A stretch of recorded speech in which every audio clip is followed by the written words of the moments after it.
Hello students, आज हम लोग चैप्टर शुरू करने वाले हैं बल तथा गति के नियम यानी force and law of motion. तो चलिए आज की क्लास में हम लोग बात करते हैं बल के बारे में यानी फोर्स के बारे में। बल यानी कि फोर्स क्या होता है, बल क्या कहलाता है। ठीक है, तो हम ऐसे कह सकते हैं कि जब किसी वस्तु को हम लोग खींचते हैं या ठेलते हैं, किसी वस्तु को जब हम खींचते हैं या ठेलते हैं तो हम ऐसा कह सकते हैं कि हमने वस्तु पर बल लगाया है। जैसे मान लीजिए यहाँ पर ये आपका फुटबॉल रेस्ट में है, देख रहे हैं ना जी, स्थिर अवस्था में है। अब इस पर खिलाड़ी कोई इस पे पैर से मारा यानी पैर से ठोकर जब मारा तो ये बॉल क्या हुआ, गतिमान अवस्था में हो गया यानी ये मोशन में आ गया, ये रेस्ट से मोशन में आ गया। कब? जब इस पर बाहर से इसने इस पे ठोकर मारा, पैर से एक ठोकर मारा, तो पैर से ठोकर मारा तो पैर से इसने इस बॉल पे क्या लगाया है, बल लगाया है। और बल लगाया है जिसके कारण बॉल जो हुई गति करने लग गई। तो ऐसे हम लोग कह सकते हैं कि अगर हम किसी वस्तु को खींचते हैं या ठेलते हैं तो हम कहते हैं कि हमने उस पर क्या लगाया है, बल लगाया है। तो हम लोग इसको ऐसे परिभाषित कर सकते हैं कि जब हम किसी वस्तु को खींचते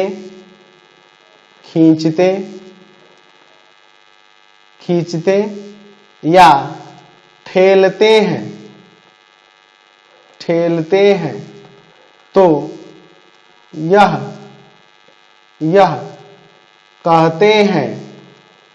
यह कहते हैं कि हमने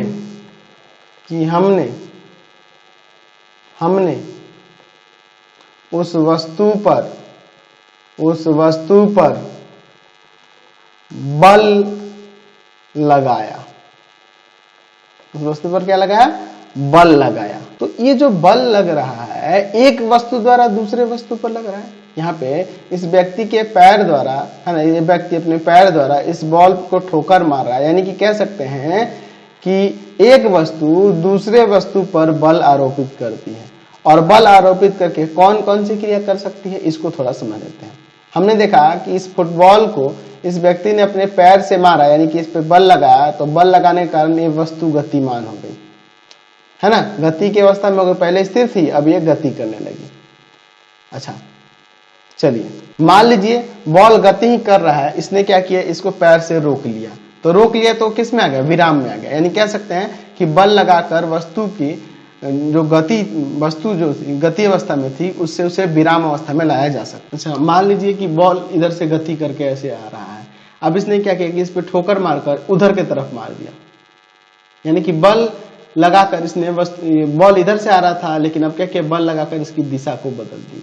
तो हम लोग ऐसा कह सकते हैं कि बल लगाकर हम लोग क्या क्या कर सकते हैं, तो वस्तु अगर विराम में हो तो उसे गति में ला सकते हैं, गति से विराम में ला सकते हैं, वस्तु की दिशा बदल सकते हैं। तो इन तीनों से अगर आप देखें तो इसमें क्या हो रहा है, त्वरण उत्पन्न किया जा रहा है। देख रहे हैं ना, वस्तु गति करने लग जा रही है, पैर से ठोकर मारने से वस्तु अगर गति करने लगी तो उसमें त्वरण उत्पन्न हुआ। वस्तु चल के आ रही है, उसको रोक दिए, वहां पे भी त्वरण उत्पन्न हो रहा है, वहां मंदन हो रहा है कि नहीं, दिशा भी बदली जा सकती है। तो हम लोग ऐसे कह सकते हैं कि वस्तु पर अगर बल लगता है तो वह त्वरण उत्पन्न कर सकता है ना। ऐसे कह सकते हैं कि बल वस्तु में त्वरण उत्पन्न कर सकता है ना। बल ऐसे आप समझ गए कि बल लगाकर वस्तु को गति में भी लाया जा सकता है, विराम में भी आ सकती है। अच्छा उसके गति को बढ़ाया भी जा सकता है, उसके मोशन को तेज भी किया जा सकता है, स्पीड को तेज भी किया जा सकता है कि नहीं, बल लगाकर। अच्छा दिशा बदली जा सकती है, यानी कह सकते हैं कि वस्तु में त्वरण उत्पन्न किया जा सकता है। अच्छा बल लगाकर हम लोग वस्तु की आकृति भी बदल सकते हैं। जैसे मान लीजिए एक रबड़ का मैंने छोटा सा टुकड़ा लिया, रबड़ लिया, अब इसको मैं खींच रहा हूं इधर, तो खींचने से क्या हुआ, उसकी आकृति बदल गई कि नहीं। आप एक बॉल लेते हैं, बॉल जो क्रिकेट खेलने वाला बॉल, उसको आप दबाएंगे तो क्या हो जाएगा, पिचकेगा, हल्का सा ऐसे हो जाएगा, पिचकेगा ना जी। तो इसका मतलब क्या हुआ कि उस पर भी हमने बल लगाकर क्या किया, वहां पर उसमें परिवर्तन ला दिया। समझे ना जी, समझ रहे हैं। तो हम यहाँ पे कह सकते हैं कि बल या बलों का समूह, बलों का समूह किसी वस्तु पर लगकर 3 कार्य कर सकता है। 3 कार्य कर सकता है। कौन कौन से कार्य कर सकता है जी? हम लोग कह सकते हैं कि बल या बलों का समूह किसी वस्तु के चाल में परिवर्तन, यानी कि वस्तु को गति में ला सकता है, गति से विराम में ला सकता है, उसके चाल को कम अधिक कर सकता है ना, यानी चाल में परिवर्तन कर सकता है। तो हम लोग पहला पॉइंट यहाँ पे लिख सकते हैं कि बल या बलों का समूह किसी वस्तु की चाल में परिवर्तन ला सकता है। ठीक है। दूसरा देखिए, हम लोग कह सकते हैं उसके दिशा को बदल सकता है ना जी, है ना, वस्तु की गति की दिशा को बदल सकता है ना जी। बल या बलों का समूह किसी वस्तु की गति की दिशा में परिवर्तन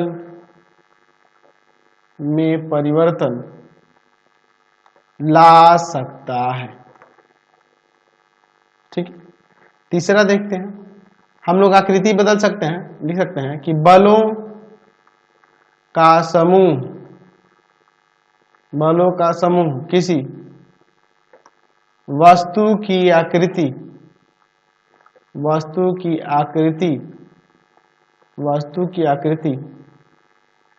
बदल सकता है ना जी। चलिए अब हम लोग बात करते हैं कि बल किस प्रकार की राशि है। तो बल जो होती है यह आपकी एक सदिश राशि है। अब सदिश राशि है, इसका मतलब कि इसका परिमाण और दिशा दोनों होता है। बल सदिश राशि है, इसका मतलब इसका परिमाण और दिशा दोनों होगा।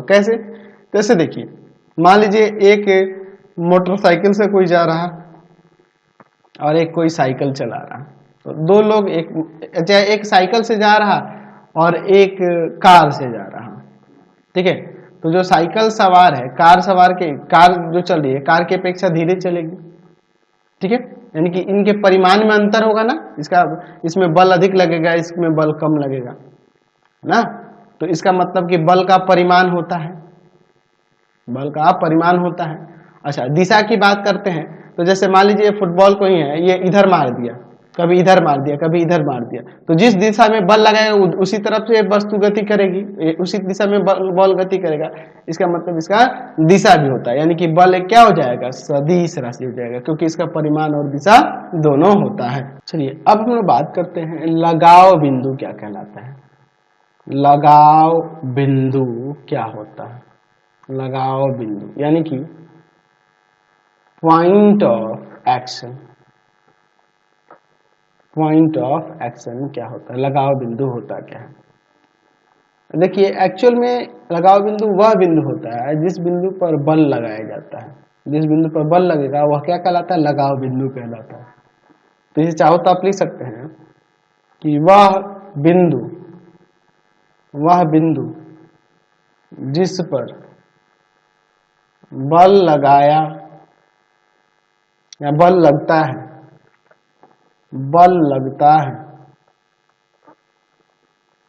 उस बल का लगाव बिंदु कहलाता है। ठीक है, उस बल का क्या कहलाता है, लगाव बिंदु कहलाता है। चलिए अब हम लोग बात करते हैं क्रिया रेखा क्या होता है। क्रिया रेखा यानी कि लाइन ऑफ एक्शन क्या कहलाता है। देखिए क्रिया रेखा क्या है, एक्चुअल में क्रिया रेखा हम लोग कह सकते हैं कि एक ऐसी सरल रेखा है जिस पर बल विराम अवस्था में पड़ी वस्तु को गतिमान करता है, और इस पर एक कंडीशन है कि जबकि उस पर अन्य कोई बाहर अन्य बल नहीं लग रहा है यहाँ, तब की बात हो रही है। यानी कि अगर कोई वस्तु विराम में है और ये गतिमान हो जाएगी जब इस पर कोई बल लगाएंगे तब, तो इस और वह एक रेखा में होती है, एक सरल रेखा में होती है, तो उसी को क्रिया रेखा कहेंगे। उस रेखा को क्रिया रेखा कहेंगे। समझ गए? जैसे बॉल को हम ये मारे और मारे तो जिस जिस सरल रेखा में वो गति करेगी ना, उसी सरल रेखा को हम लोग क्या कहेंगे? क्रिया रेखा कहेंगे। तो आप इसको परिभाषित कर सकते हैं कि किसी बल की क्रिया रेखा, बल की क्रिया रेखा वह सरल रेखा है, वह सरल रेखा है जिस पर बल विरामावस्था में पड़ी हुई वस्तु को गतिमान करता है,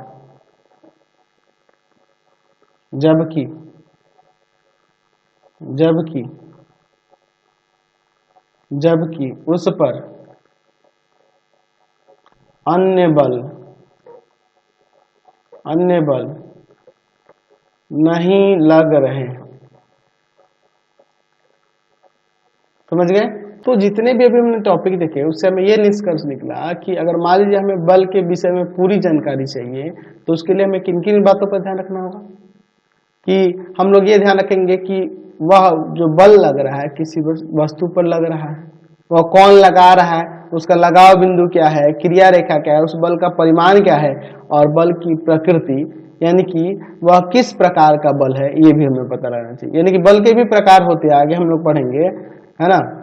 अगर हम आगे बल के प्रकार के बारे में भी पढ़ेंगे, ठीक है? तो वो किस प्रकार का बल लग रहा है, उसका परिमाण क्या है, उसकी क्रिया रेखा और दिशा क्या है, लगाव बिंदु क्या है ना? फिर उसके वो कौन लगा रहा है उस पर, और वह बल जो है किस वस्तु पर लग रहा है, ये सब चीज को ध्यान में रखना होगा। तो हम लोग लिख सकते हैं कि बल की पूर्ण जानकारी के लिए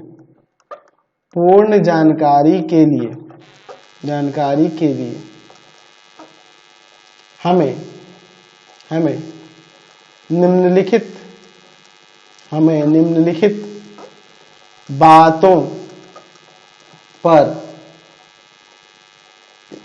बातों का ऐसे लिख देते हैं, निम्नलिखित बातों का ज्ञान होना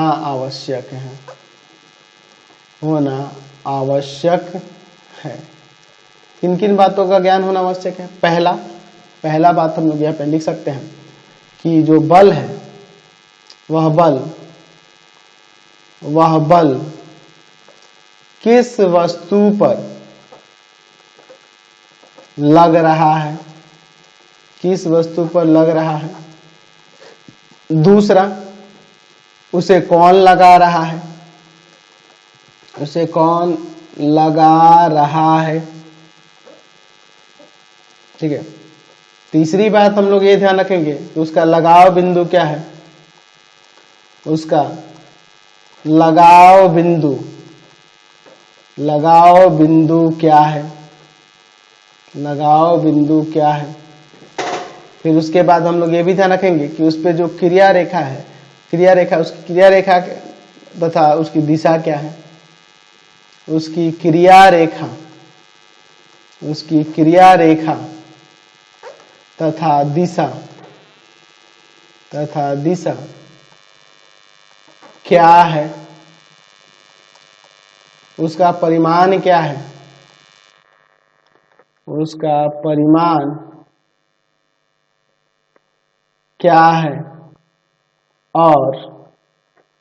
और वह किस प्रकार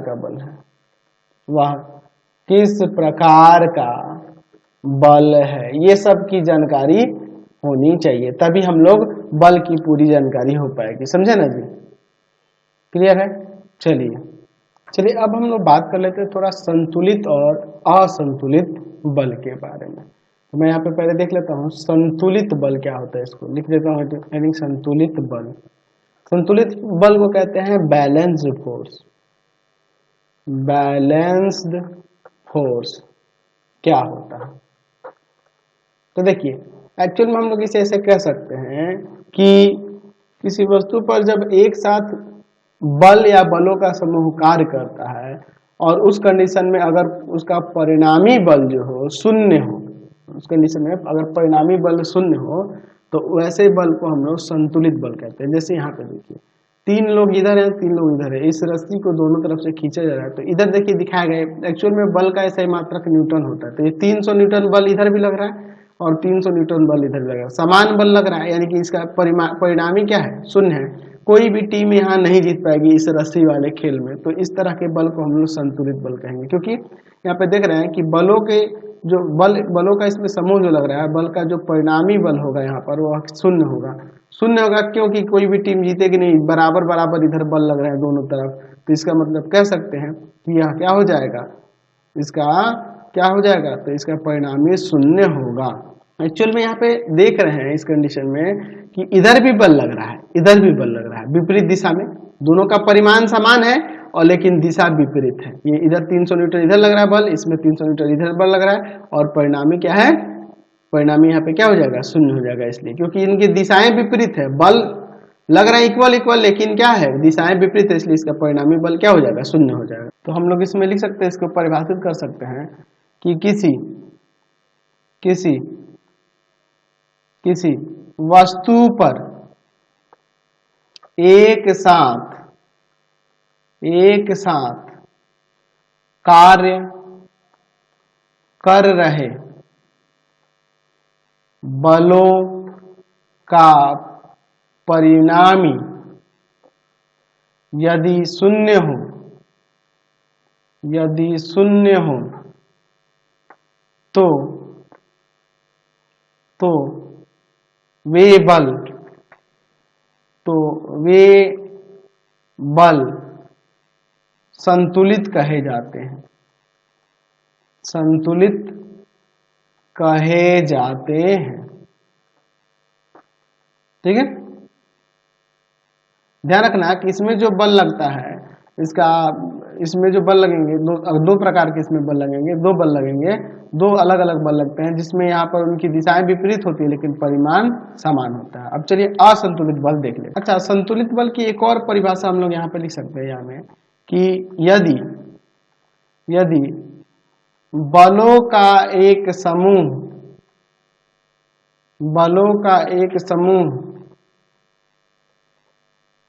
किसी वस्तु पर लगकर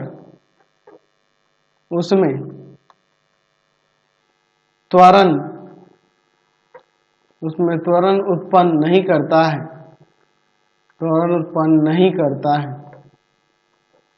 वस्तु स्थिर ही रह जाती है, तो बलों को संतुलित कहा जाता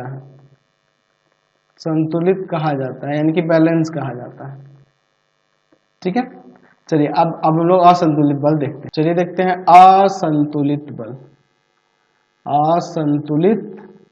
बल यानी अनबैलेंस्ड फोर्स क्या होता है, असंतुलित बल क्या होता है। तो हम लोग इसमें लिख सकते हैं कि किसी वस्तु पर एक साथ कार्य कर रहे बलों का परिणामी यदि शून्य के बराबर ना हो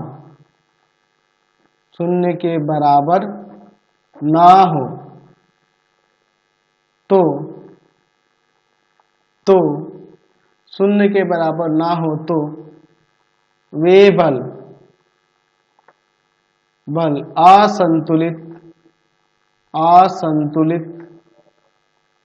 कहे जाते हैं।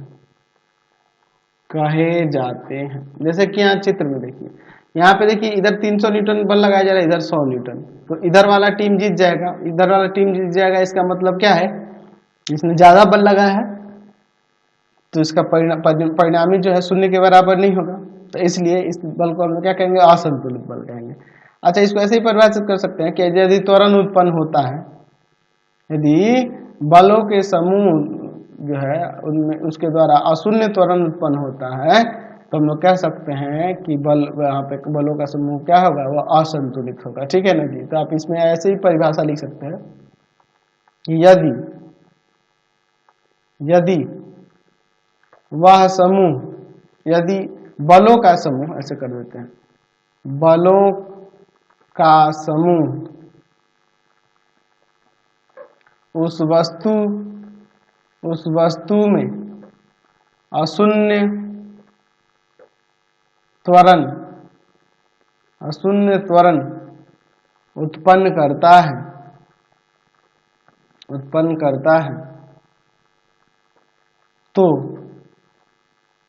तो उन बलों को असंतुलित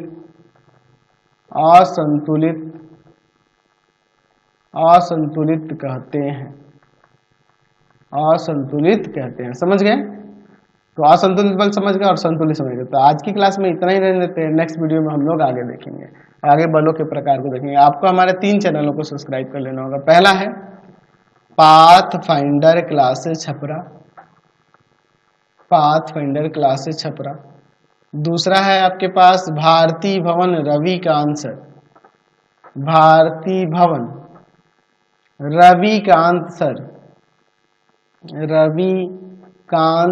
और तीसरा चैनल है Ravikant sir RD Sharma solution. तीनों चैनल को सब्सक्राइब कर लेंगे। इससे रिलेटेड वीडियो के लिए सीधे डिस्क्रिप्शन में जाएंगे, इससे रिलेटेड नोट्स के लिए गूगल पे जाकर सर्च करेंगे www.ravikantsir.in, और यहाँ जाकर आप सभी क्लासेस के नोट्स, उनके PDF को डाउनलोड कर सकते हैं, पढ़ सकते हैं। इंस्टाग्राम और फेसबुक पे जाके पाथफाइंडर क्लासेस छपरा को लाइक एंड फॉलो करना नहीं भूलेंगे। Thanks for watching your video.